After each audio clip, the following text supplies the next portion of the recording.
Welcome, ladies and gentlemen, and thank you for joining us tonight to celebrate our 41st successful iWeek. My name is Sean Waters, and I am the president of the International Student Association. It is my privilege to have you all here today. ISA exists to promote cultural awareness through event programming, to advocate for international Aggies, and to develop global leaders. And as president of ISA, I believe there is no better way to fulfill this mission than through programs such as International Week, where the many international groups we have right here on campus work together to foster a spirit of acceptance and to give a week-long spotlight to multiculturalism at Texas A&M. First, I would like to recognize a few special guests who are in attendance today.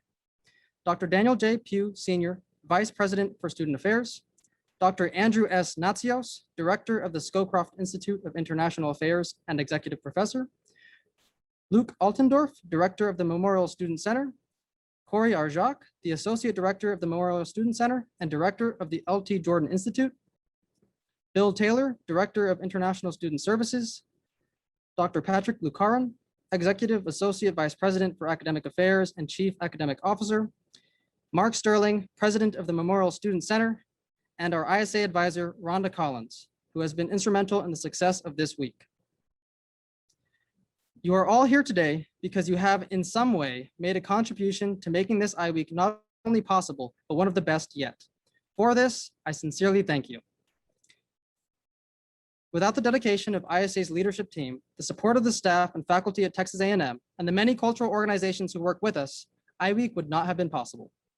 Before we proceed with the rest of the evening, I would like to introduce Dr. Pugh, who will provide our opening remarks. Dr. Pugh is the Senior Student Affairs Officer for Texas A&M University, providing leadership and vision to the Division of Student Affairs. Through his governance, the division's departments, programs, and services work to provide student support and promote a culture of inclusivity, learning, and success. Prior to his arrival at Texas A&M University, Dr. Pugh served as the Vice Provost for Student Affairs at the University of Arkansas, where he has also held positions as Associate Vice Chancellor for Student Affairs and Dean of Students, as well as Associate Professor of Higher Education in the College of Educational and Health Professions Higher Education Leadership Program. Please join me in welcoming Dr. Daniel J. Pugh, Sr.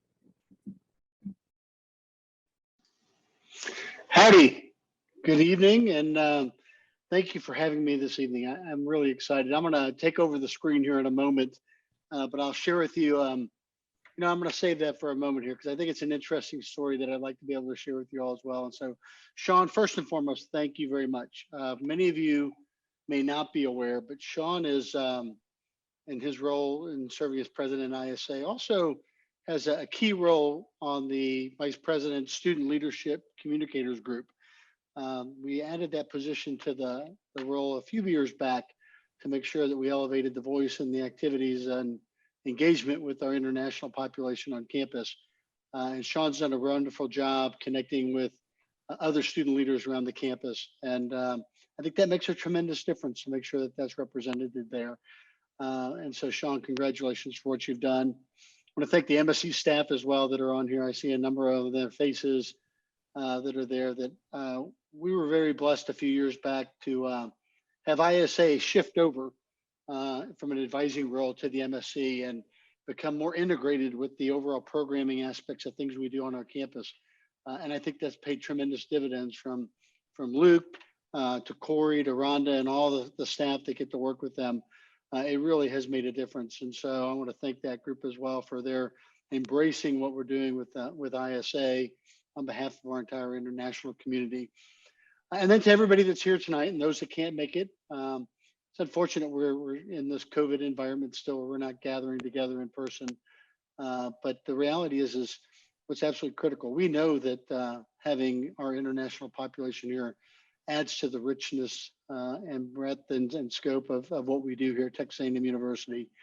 What you bring to us is far more than just your intellect and your capacity, and that's absolutely critical to the growth and dynamic of what we do. And in the honest piece, I think we get far more from you than we give you on occasions, and those are things that hopefully, as I visit with you a little bit tonight, we can share about some of those things. So as I take over the screen,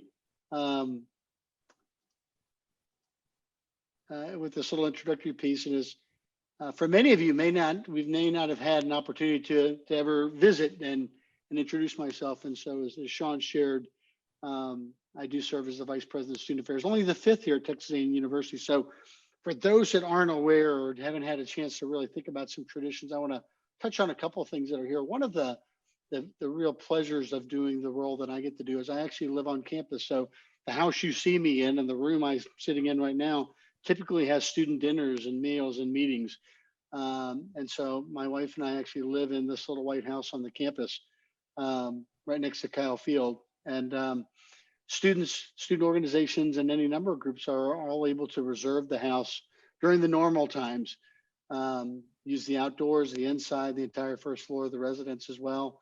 And so we have a number of different events and activities that occur here. And I would encourage you and your groups and organizations, if you have an idea that you want to do some programming, even if it's through the end of the semester, if we can make that happen, but certainly next year, to try to activate that. And we really do want to welcome you into this home. And it really is the students' home and not just where we live.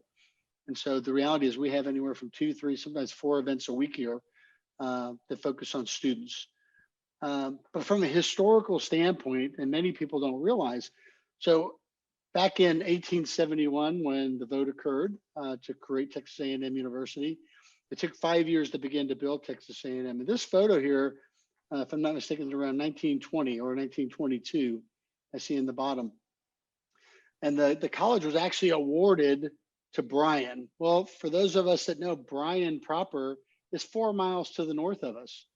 And the reality is there wasn't anything here to support and sustain students, let alone faculty and staff that would service the campus.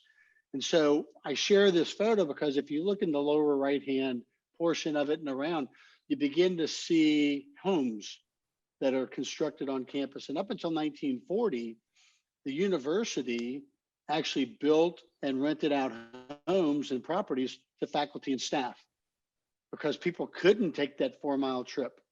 And at the lower portion of that picture, you're also going to see, and hopefully you can see my mouse, that is College Station.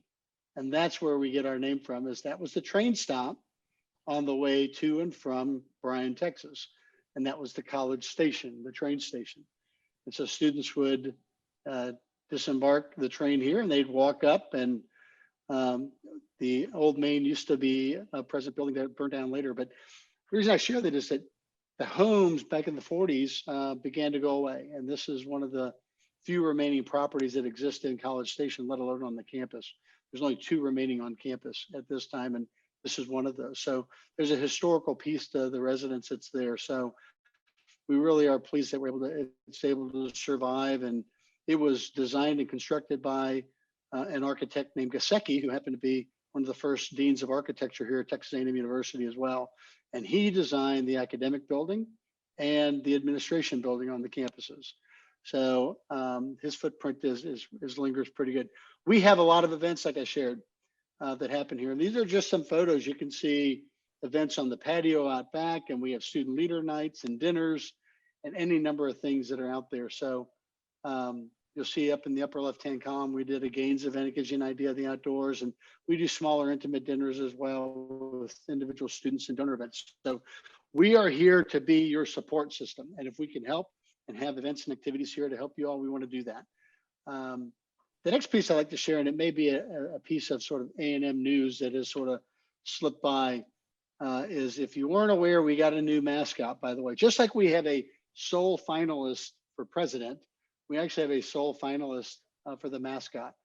And so the next Reveille 10 is right now right there in the lower right-hand portion as well. So having a dog mascot here has been something that's absolutely critical. And for those that may not have yet had experience to see Reveille walking around campus, she lives on campus, lives with our Corps cadets. But this is a project we started on nearly a year and a half ago. And to me, it's the best kept secret in all of Aggie land over the last year, is that people haven't been able to really understand what's happening there. Also, over the last year, and things we worked on longer before that, was a new vision for the university. If you were to go to the provost pages, you'd be able to identify these things, but you'll begin to see things that we're trying to focus on here. And if you look at the 2020 to 2025 strategic plan, there are 6 priorities in there. And I share that because they're absolutely critical in what we're trying to accomplish here at the university. And these impact you all, that enhance the transformational education and the student success, absolutely an imperative here. You know, more of our international students are graduate and professional students than they are undergrad here. And so when we elevate the graduate and professional education here as well, that's really a focus as well on an international community that happens here, and how we continue to grow and develop the world-class faculty, and the diversity of that group is absolutely critical. In that Vision 2030, there are 4 pillars that are out there that talk about transformational education, discovery and innovation, making a global impact, and a community that's here within the Bryan-College Station area. Those are all areas that our international community supports, informs, and allows us to become much better. And so those are areas that I hope, as we continue to work on these things, we're going to be able to engage. So I've got a lot of things I wanted to talk about. I'm going to skip ahead to something that I want to talk about as well. And over the last 8 months, a lot of effort has gone into looking at the diversity, equity, inclusion, and access issues on our campus. The university's had a tremendous focus on diversity for more than a decade, looking at our diversity commitments, the diversity plans that are there. They've been award-winning for a lengthy period of time, especially in the last couple of years. But coming out of the summer of really discontent here in the United States, we really have been called to look at this. And so with the Chancellor, the Regents, and the President, this Stronger Together Commission, or the Commission on Diversity, Equity, Inclusion, put together the Stronger Together report that's available on the President's page. And in that, the Regents approved a number of actions and activities and leaders that are going to happen there that come from this thing. And we begin to look at the growth in areas that are there with a real keen eye on how DEIA impacts our core values and how those things play out. And that's some of the things that we're beginning to work on. To reference, there were 6 task forces that have come out of this. And I really want to visit just briefly about one that I'm co-chairing along with our student body president and Dr. Andy McGowan, who's serving as our interim vice president and vice provost for diversity. She's actually also an associate dean in the Mays College of Business. But if you look at our charge, really looking at climate, and Sean referenced that here of our culture and our climate that happens here in Texas A&M, and really looking at those underrepresented and all groups that contribute to the success that's here, and for us to really begin to look at this. So we've started to meet with a very small team, and as that group begins to develop our plans, that we've got to submit some preliminary work at the end of the month to the president, then we're going to begin to take that out, and hopefully we have an opportunity to visit with the international community here on campus as well. I know we're going to get to visit with Sean as part of the student leadership group. We really want to be able to get some feedback as to what this looks like. And I'll share with you sort of conceptually as well. We're thinking as well along from an undergraduate, what's that 4-year model look like? So not different from what you might see in Math 100, 200, 300, 400, or any other progressive pieces. But what's happening there? What's that experience? What are those immersive areas that we want to have happen? They're going to allow students to be more successful here, allow people to have a better sense of belonging and connectedness to Texas A&M. And it's something we're all striving for. So in that respect, it's a really exciting time. And then I want to share something that I don't think I've even shared this with Sean from a visual standpoint. And maybe some of the MSc staff have seen this. And before I change slide, I'm just going to apologize first because we've been working with the College of Architecture and the Viz Lab and some of the faculty and students there to help put a visual on something we're working on that's a major donor project. And so we are going out in the next few weeks to a major donor prospect to create what we're calling an international exhibition hall in Rudder complex. Many campuses around the country have locations where they represent all the different flags from around the countries of the globe, and we don't have that here. And even our campus in Galveston has that, by the way.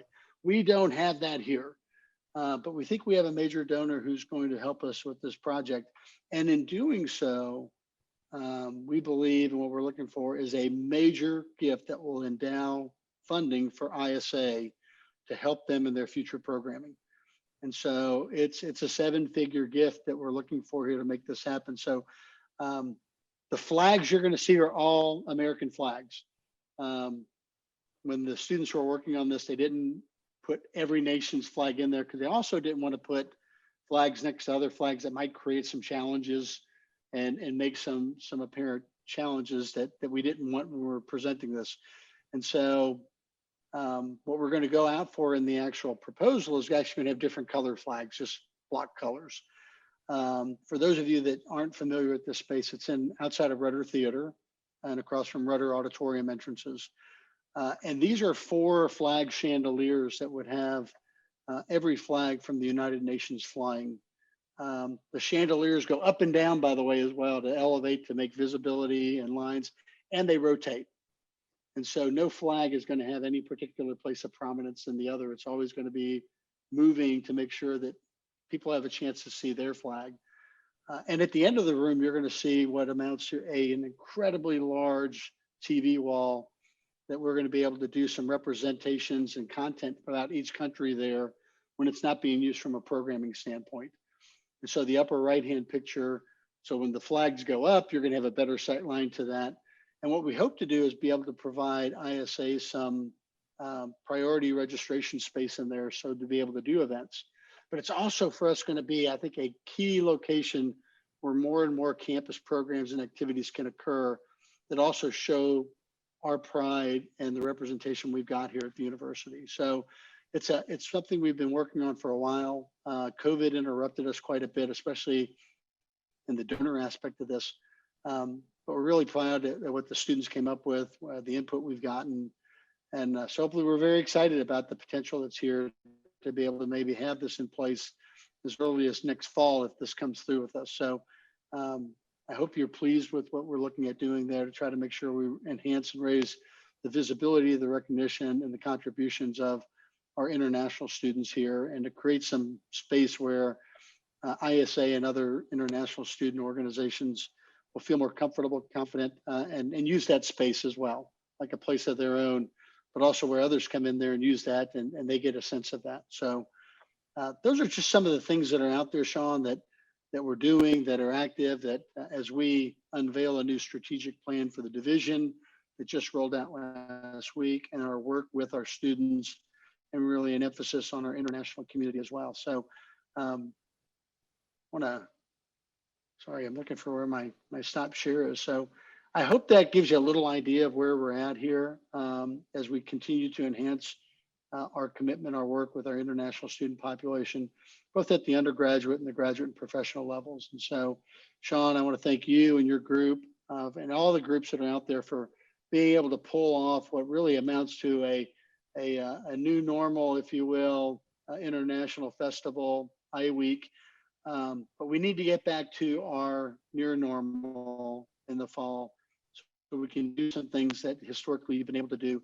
And then we add value to more and bring about more contributions here and recognition. So we look forward to that. And as we get planning through the rest of this semester and through the summer for a more active, more engaged, more visible, and a more international and culturally immersive experience on our campus. So Sean, thank you for having me tonight. I look forward to seeing who the winners are tonight. Thank you, and gig 'em. Thank you, Dr. Pugh. We really appreciate your work on the initiative. I can't say how excited I am for that. I know for a fact that that'll definitely help ISA with its mission and make for many events to come. So thank you again. Our next speaker, Dr. Andrew Natsios, currently serves as the director of the Scowcroft Institute of International Affairs. He's also been an executive professor at the Bush School of Government and Public Service at Texas A&M since 2012, before which he was a distinguished professor in the practice of diplomacy at Georgetown University's Walsh School of Foreign Service since 2006. He was the U.S. Special Envoy to Sudan to deal with the Darfur crisis and the North-South Peace Agreement, has served in the Massachusetts House of Representatives and in state government as the Secretary of Administration and Finance, and was VP of the NGO World Vision US. He was a member of the U.S. Army Reserves for 23 years, served in the Gulf War in 1991, and was a lieutenant colonel when he retired in 95. As a graduate of Georgetown University and Harvard University's Kennedy School of Government, Professor Natsios had 3 books published, collaborated on 13 other books, and has published pieces in prestigious newspapers such as the Washington Post, New York Times, and Wall Street Journal. He's also published 28 journal articles in outlets such as Foreign Affairs, The Washington Quarterly, Prism, and more. Please join me in giving Dr. Andrew Natsios a warm welcome. I'm Andrew Natsios, and I am executive professor at the Bush School of Government and Public Service here at Texas A&M and director of the Scowcroft Institute of International Affairs. General Scowcroft is arguably one of the greatest, if not the greatest, national security advisor by many historians' view since the position was created after the Second World War. General Scowcroft, in fact, just died a couple of months ago in his mid-90s. He was very close friends, of course, with President Bush 41. And he helped endow the Institute when he started. This was started, I think, about 12 years ago. And we do a number of things. We have speakers on a regular basis. Anybody who's a student or professor at A&M, but the community is also involved in our events. And sometimes we had Madeleine Albright, the Secretary of State under President Clinton, speak, and we had, I think, 800 people attend from the community, students, and university professors. And we had to use both halls at the Presidential Conference Center because there's so many people. We have small events. We had an event last week with Matthew Kronig, who's a professor at Georgetown, who's done a book on great power competition, the return of great power competition, and whether or not democracies are better able to compete against autocracies during periods of competition like the one we've entered recently. We published a journal dedicated to articles on Africa. So Dr. Leslie Rule, who's an Africanist, she's my deputy assistant director. She's technically assistant research science, senior research scientist, but she's the second in charge of the Scowcroft Institute. She was the editor of it, and it was the South Central Review, which is the Modern Language Association journal. And there was a whole bunch of articles. I wrote one in South Sudan, which I've written about in many other places. I wrote a history of Sudan. As a matter of fact, it was published about 10 years ago. And we also published in the same journal, the South Central Review, a series of articles on Putin's Russia. That was published in 2017, I think. And I edited that one. So in January, we published a book of essays written by the people who ran foreign policy for President Bush 41. So Jim Baker wrote a chapter, who was Secretary of State then. Condi Rice, who later became Secretary of State under Bush 43, W as we call him, but she served on the National Security Council staff under Bush 41, the older Bush. And she wrote it with Phil Zelikow. The two of them wrote a chapter on the reunification of Germany and the collapse of the Soviet Union. There's a chapter on the free trade agreement between Mexico, the United States, and Canada called NAFTA. I wrote a chapter on our rescuing the Kurds in northern Iraq following the first Gulf War. Anyway, there are 17 chapters, 19 authors, some of them major figures like Jim Baker. And that book was published by Rowman Littlefield, one of the major publishing houses in the country, in January. We can't tell yet how well it's selling, but there's material in it about what President Bush did while he was in office. He's one of our great foreign policy presidents.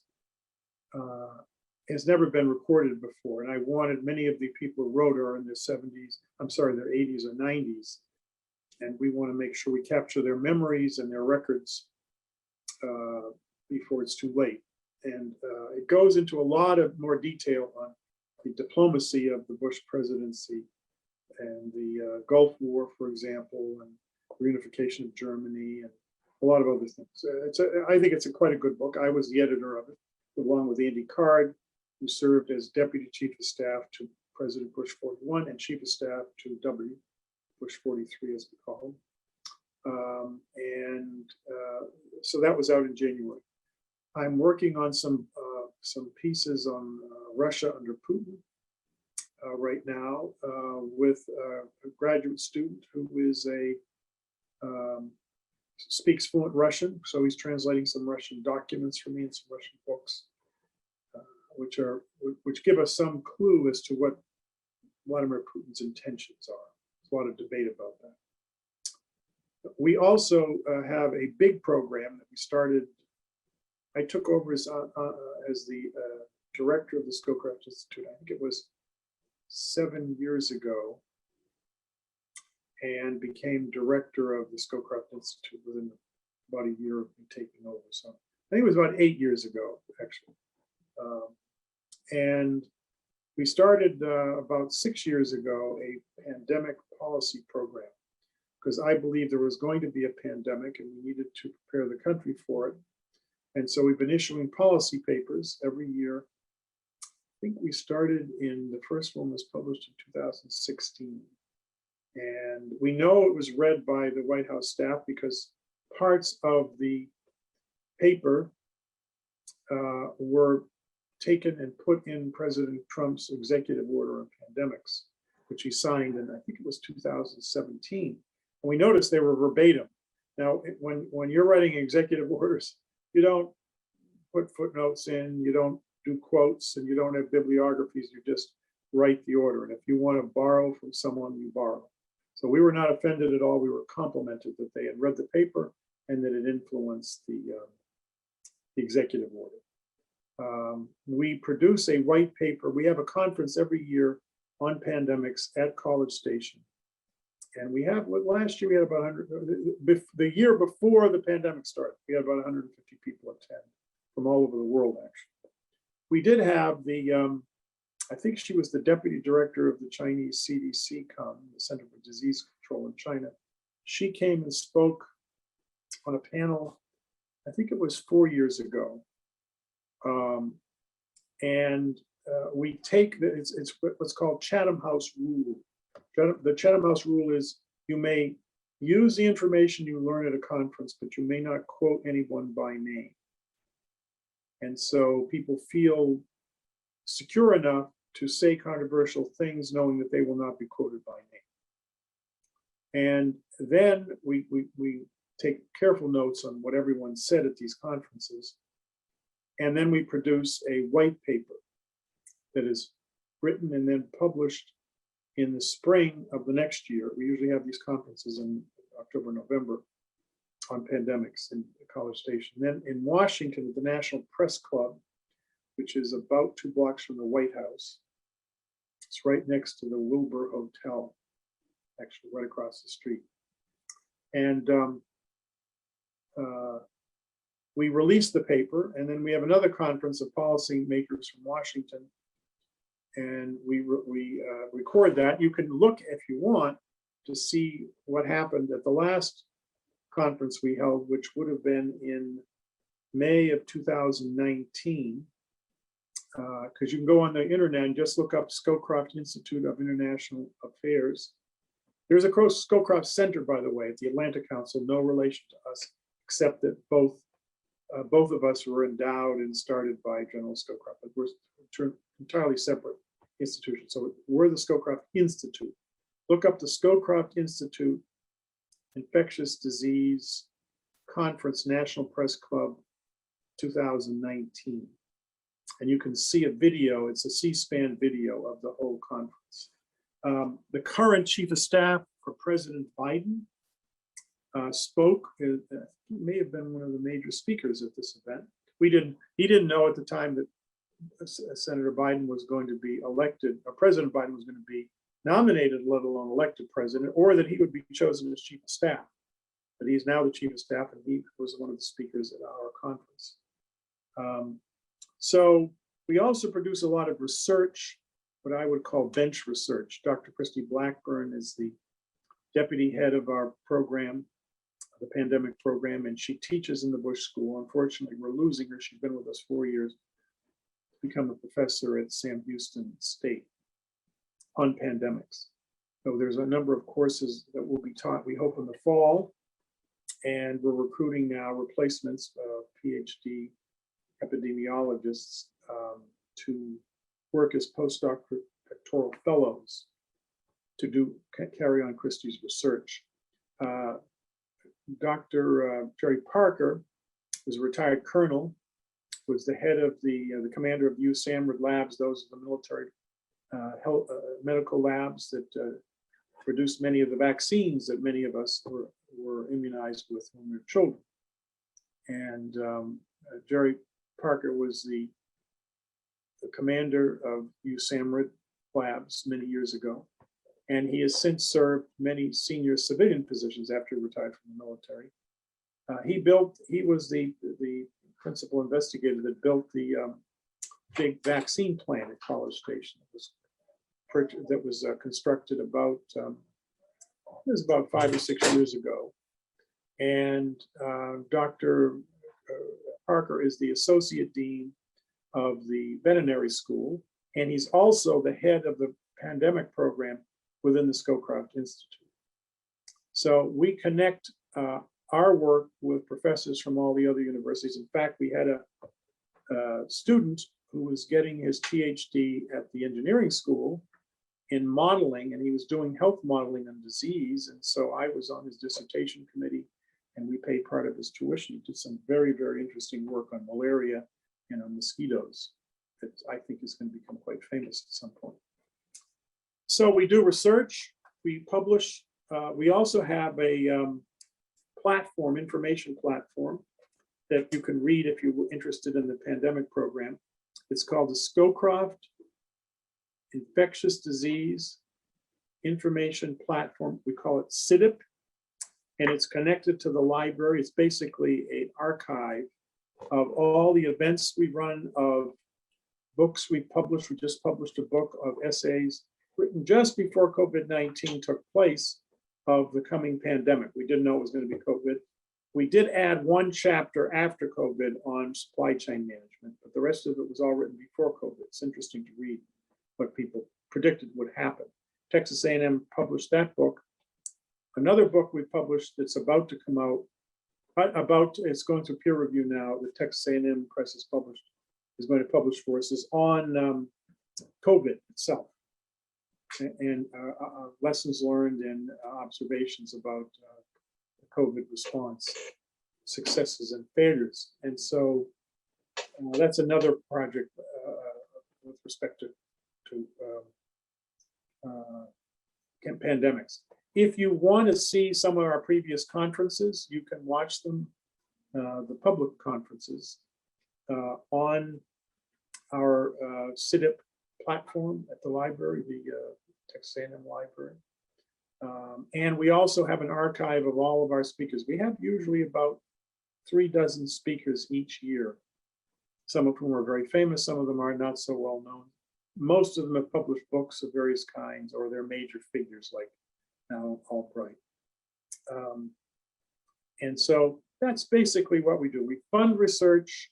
Our staff does research. We publish articles, we publish books, we hold conferences, we have speakers.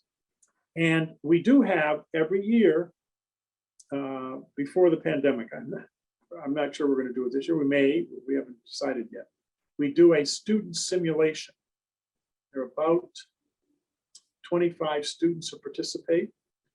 The students will be given a scenario, a case study.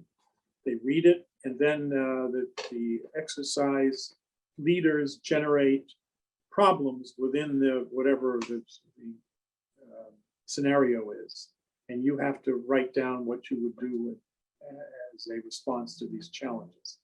And that, when you finish that exercise, the students then write up a paper. And we publish the paper. So you can go back to the Scowcroft Institute website at the Bush School and look up at the 2 student simulation papers that students themselves wrote. And we published as Scowcroft papers. We publish Scowcroft papers. There's about 20 of them we published on a whole variety of policy issues. But we did do these white papers on pandemics and these 2 papers on students learning out of these exercises that we ran on pandemics. So that's what we do. If you have thoughts or questions, please contact us.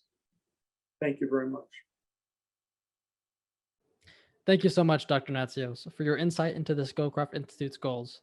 iWeek would not have been possible without your sponsorship, and we are incredibly grateful for all you have done for A&M's international students.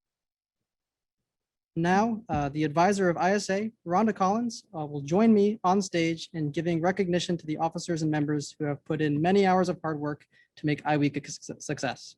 Please join me in welcoming her on the stage. Well, howdy and welcome again. My name is Rhonda Collins, and I have the honor and the privilege of being the program advisor for the International Student Association.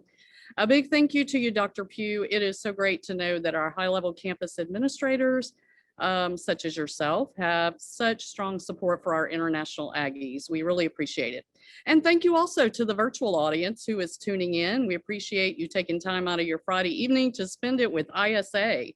I asked Sean to put me on the agenda just to say a few things that I know he would be too humble to say about ISA, because I want you to know how very, very hard ISA has worked this year to bring you this whole iWeek International Festival that has become their signature program each year.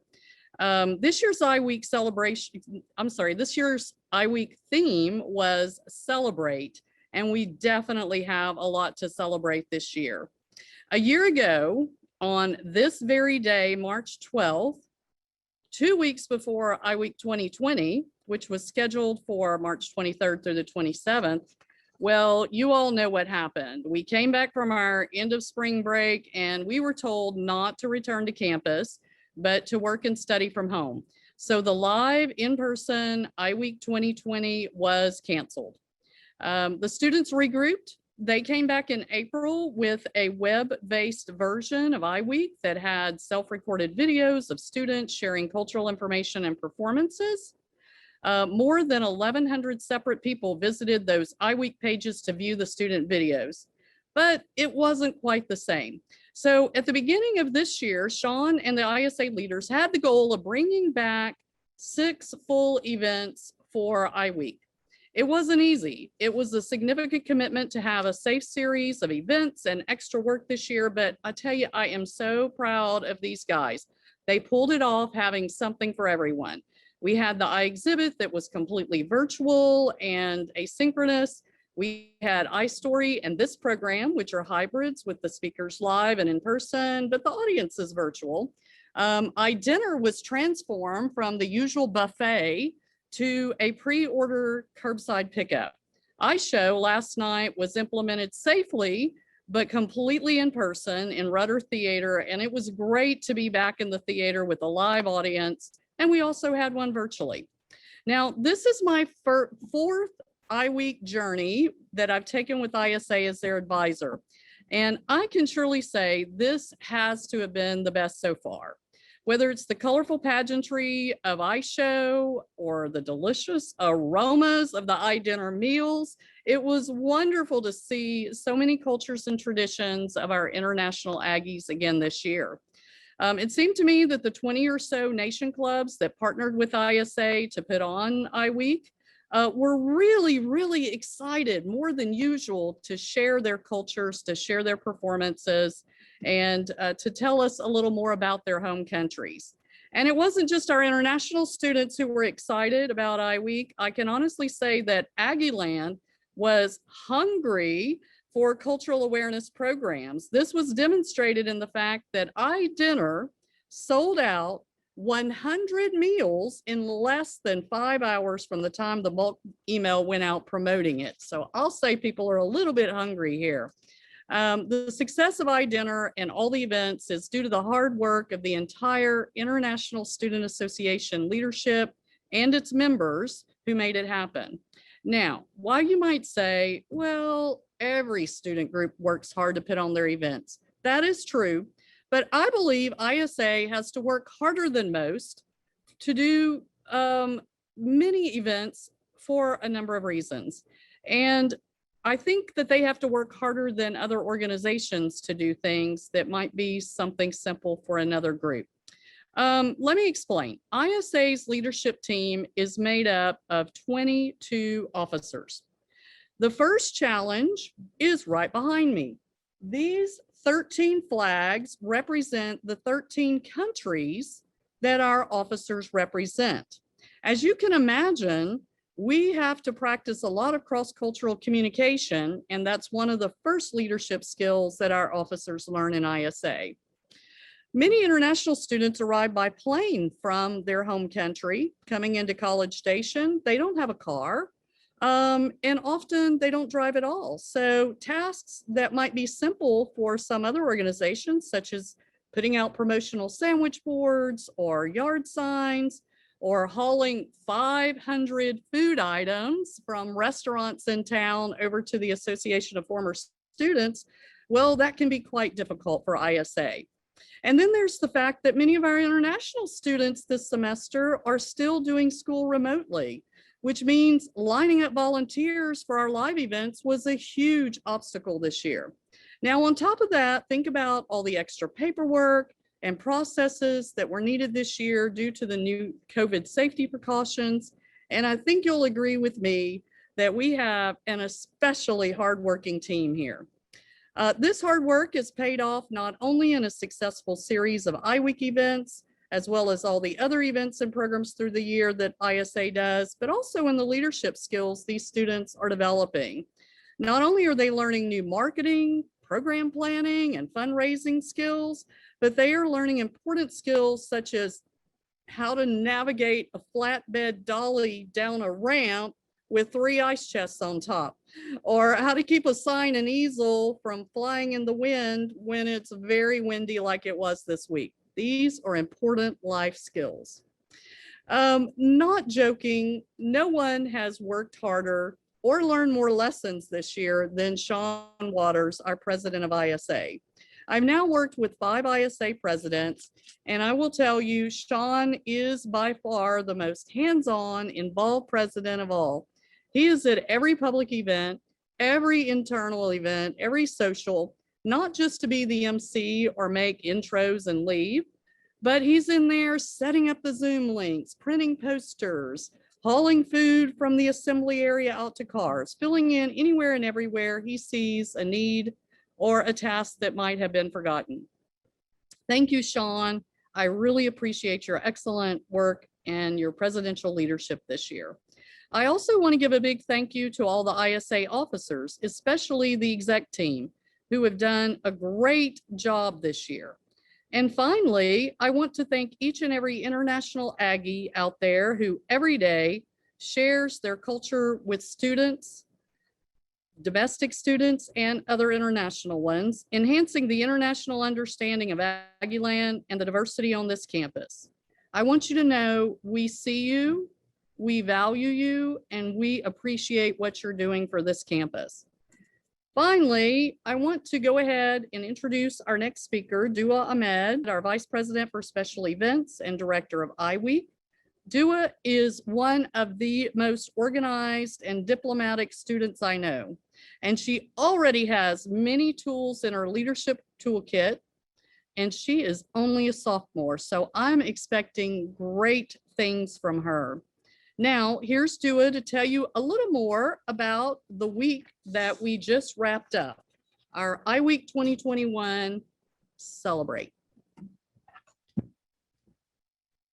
Howdy everyone. So as Rhonda mentioned, my name is Dua Ahmed and I am serving as the Vice President for special events this year.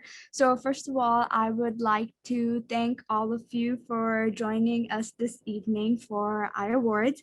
And I want to personally thank everyone who has participated in iWeek and who has supported ISA for all these years.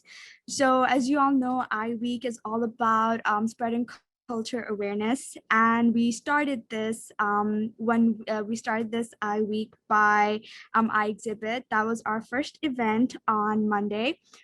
It was entirely online and asynchronous.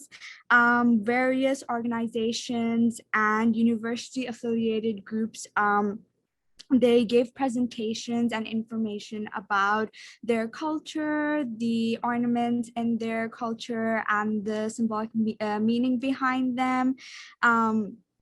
And all of that was basically highlighted on the ISA website. The two co-chairs that I would like to thank are Sabine and Veronica. They did an amazing job with organizing all the presentations beautifully on the ISA website. The next event that we had was on Tuesday. It was iStory. And for iStory, our student, it was basically a student presentation competition where we had 4 presenters from Honduras. We had a presenter from United Arab Emirates, from India, and also from Colombia. They did a great job in teaching us about their culture and all the celebrations in their culture and what they meant for them. I would love to thank Whitney and Antonio. They did a wonderful job in organizing that event with managing all the technical aspects of that event as well. The third event that we had, it was iDinner, and it was hosted on Wednesday. So for iDinner, we had a chance to provide food from all different culture and ethnic restaurants. We had food from Japan, from the Middle East. We had food from Peru, and that was all thanks to the Association of Former Students for allowing us to use their parking lot to distribute all that food. We had around over 100 people who came in, and we basically served them their food through curbside pickup. So that was amazing. I would like to personally thank Haris and Nini for working super hard in that. Due to COVID, it hasn't been easy, and we did face some hurdles along the way, but we all overcame that and it went pretty well. And then on Thursday, we had iShow. During iShow, basically we had many organizations. They gave wonderful performances. They showcased their fashion, their cultural clothes from all over the world. They basically so we had over 100 people who like came in and performed, and we had a lot of people in the audience as well. I would definitely like to thank Dev, Dominic, Purwa, and Amishi, our MC, for doing a wonderful job in organizing iShow. And then finally, today, we actually had one of our new events, iArt, which was which was organized by our two co-chairs, Isabella and RK.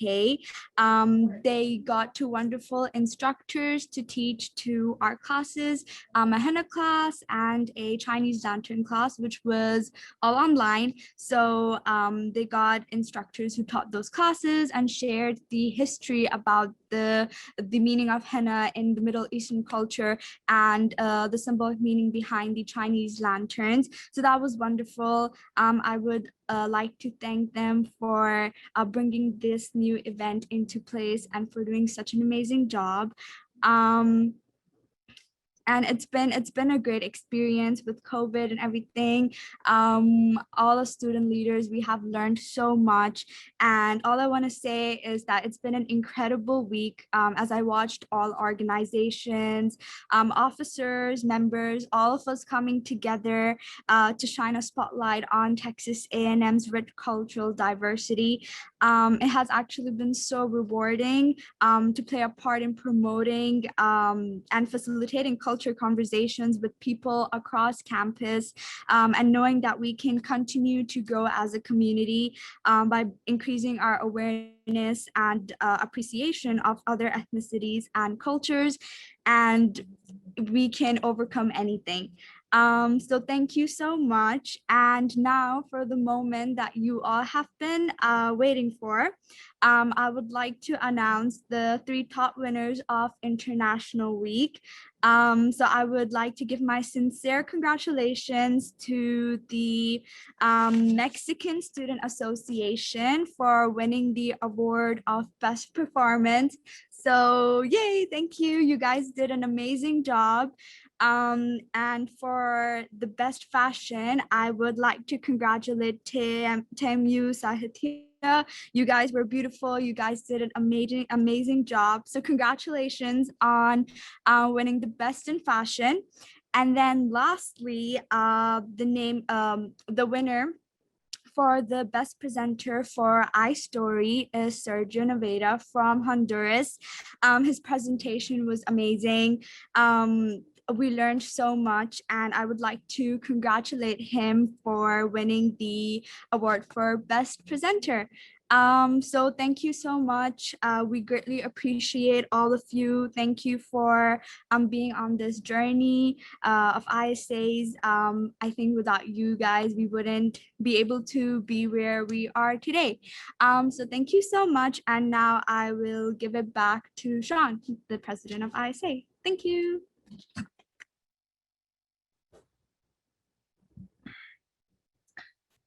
Thank you, Dua. Not only for putting on these amazing events, but doing so despite the many challenges that we all presently face. We will now move on to the awards portion of this evening, and I'll welcome Dua back to the stage. Okay, so for the best presentation for iStory, the speaker was praised for their ability to engage the audience well and going the extra mile. The award goes to Sergio Naveda and his presentation on Honduras. Yay! Next are the awards for iShow. So the best performance, like I mentioned, for iShow was notably for their vibrant colors and mariachi dance. This award goes to the Mexican Student Association. So congratulations. And then the third award in iShow is Best in Fashion, and that is for Temu Sahitya. Congratulations, guys.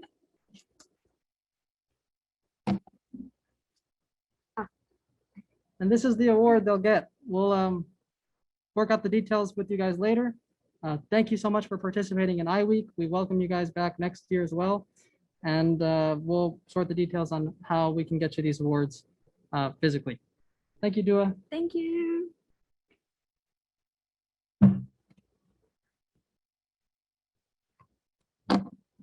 And while ISA normally also selects one cultural group for Cultural Organization of the Year, the impact of COVID has made many organizations inactive.